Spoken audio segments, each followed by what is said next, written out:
Let's discuss in layman's term, yung madaling intindihin kung ano ba yung pagkakaiba ng pulmonya at asthma. So para ito sa mga nanay na nalilito kasi karamihan sa mga pasyenteng nakakausap ko, kapag may asthma si baby, akala nila nakakahawa. Nahawa sa ibang may asthma or basta nahawa. Tapos, sa mga batang may pulmonya naman, yung mga ibang relative or yung mga ibang caretaker, akala nila yung pulmonya nung 1-year-old si baby ay may kinalaman pa yung current symptoms na ngayon, which happens years ago na. Like for example, yung baby mo ngayon or yung anak mo ngayon ay 5 years old na. May ubo-sipon siya. Tapos sasabihin ng parents sa akin, meron po kasi siyang pulmonya. Kailan po? Nung 1-year-old siya. So wala na pong kinalaman yon. Kaya naman, didiscuss ko dito, yung madali lang, basic lang, ano ba yung difference ng asthma at pulmonya.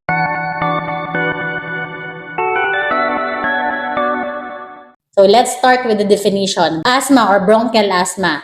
This is a chronic condition, a chronic lung condition which causes inflammation of the airway. Yung airway, yun po yung daanan ng hangin. Nagkakaroon ng swelling, nagkakaroon ng mucus production, which leads to symptoms, yung cough, chest tightness, hirap huminga, or nahahapo. Minsan, napapagod sila, madali silang mapagod.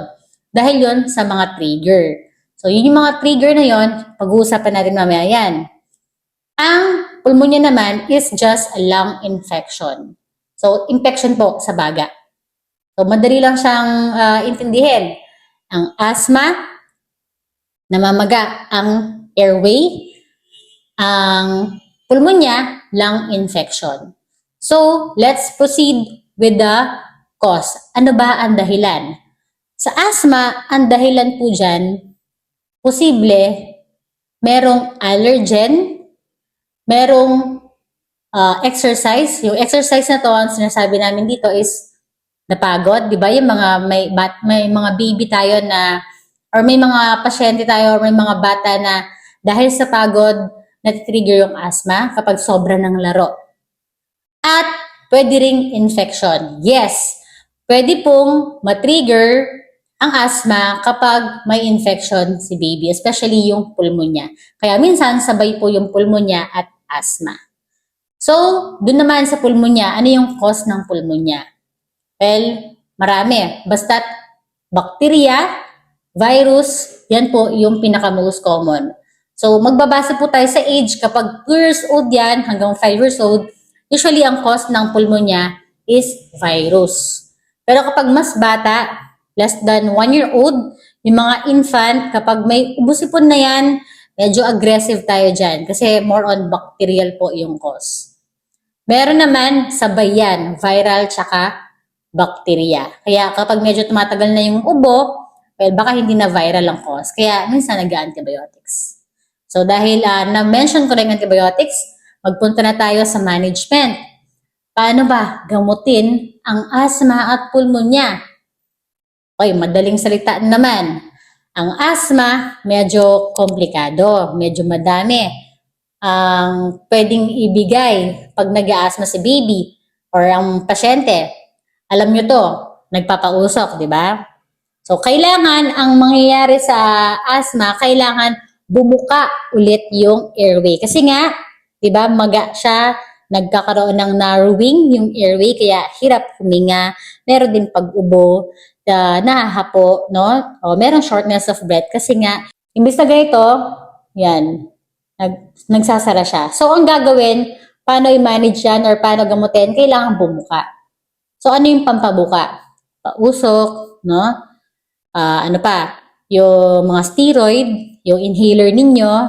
Tapos, pag nasa hospital na kayo, may binibigay sila sa swero, steroid din yon.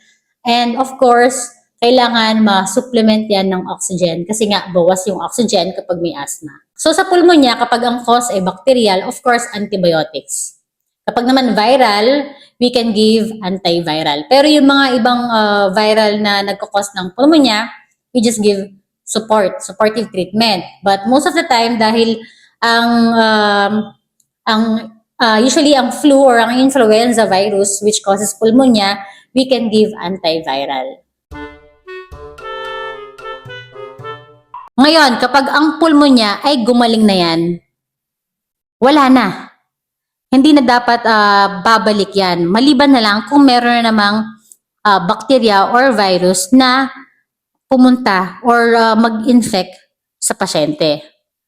Ang asthma on the other hand, kapag gumaling po yung asthma, hindi talaga siya, hindi natin masabing na magaling na yung asthma niya. We just can say naka-recover siya sa asthma.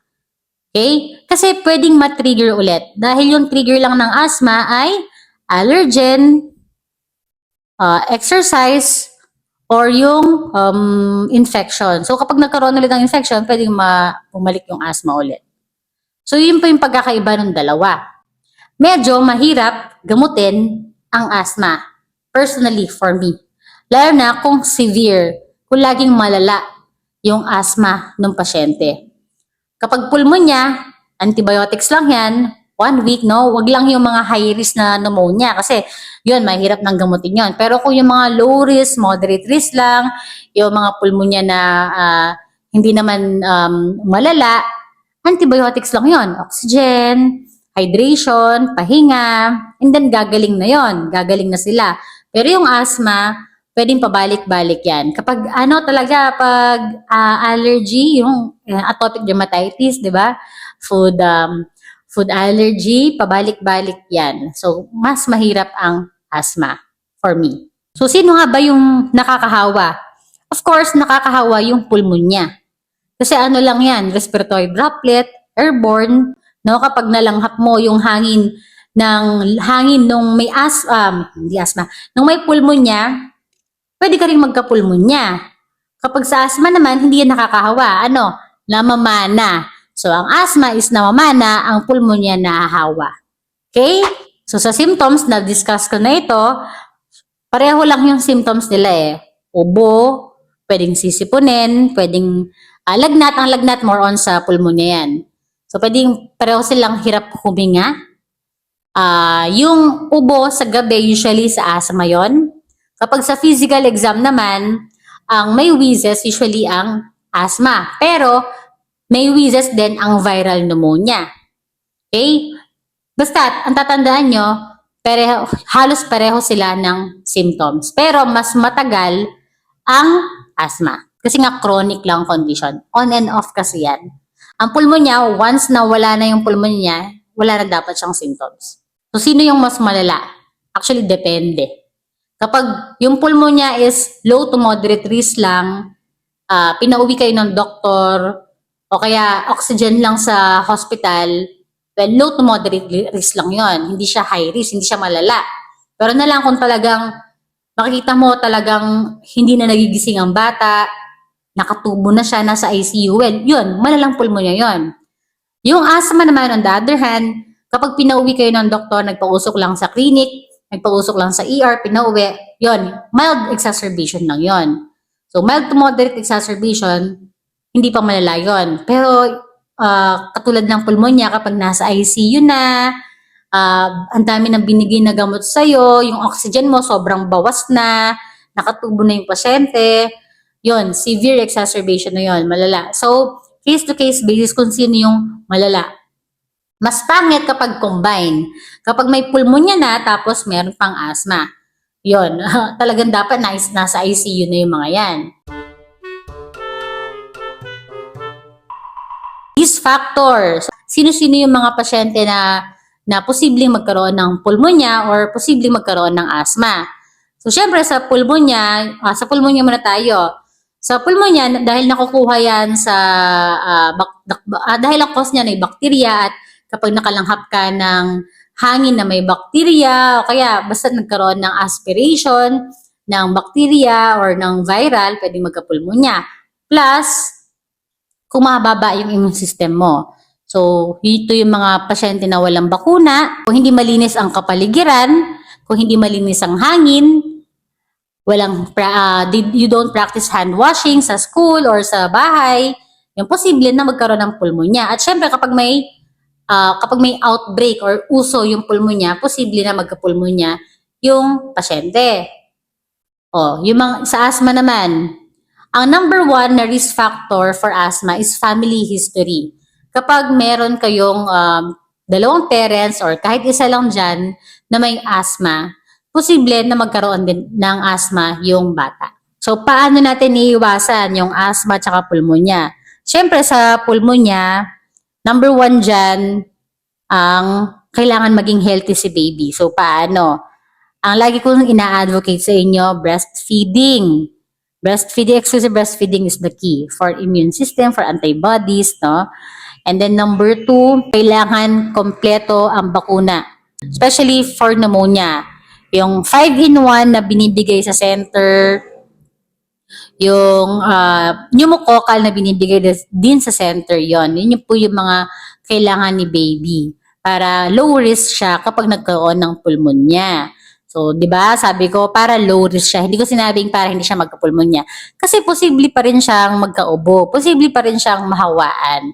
Pero ang maganda kapag bakunado ang bata, hindi yan malala. Of course, kailangan maganda yung hygiene, no? Naliligo, maganda yung hygiene ng bata. Tapos, maganda din yung kanyang kinakain. Dapat healthy food yung laging kinakain niya para malakas yung panlaban niya sa sakit. And then, kailangan, syempre, sa lugar niya, sa lugar ninyo, laging malinis. Sa asthma naman, ano yung mga paraan para maiwasan yung asthma? Sa mga paraan para daw maiwasan tong allergy or yung mga, yung asthma, is ma-expose agad ang bata sa pets. So, ano pa lang dapat newborn pa lang exposed na sila. So, yun, merong theory na mababa yung chance na magka-asthma kapag in-expose mo agad yan sa allergen, which is yung dogs. Pero kung wari, asthmatic na si baby, and then ngayon mo pa lang siya expose, wala na, hindi na siya, pwede. Dapat pa lang, actually dapat buntis ka pa lang, na-expose ka na sa mga dogs. Okay, last question. Pwede bang sabay ang asthma at pulmonya? Opo, pwedeng sabay yon. As I've mentioned, mas malala nga pag sabay yon. Kasi meron ka ng pulmonya, may infection ka na sa baga, tapos maga pa yung airway. So, nagagamot naman yan, huwag kayong mag-alala. Basta't na aagapan agad, nadadala si baby agad sa clinic or sa ER, at hindi nyo na hihintayin na maging malala yung sitwasyon, maagapan at magagamot din ang inyong mga anak. So, sana malinaw po yung ating diskusyon ng difference ng asthma at pneumonia. So, yun lang. Sana may natutunan po kayo.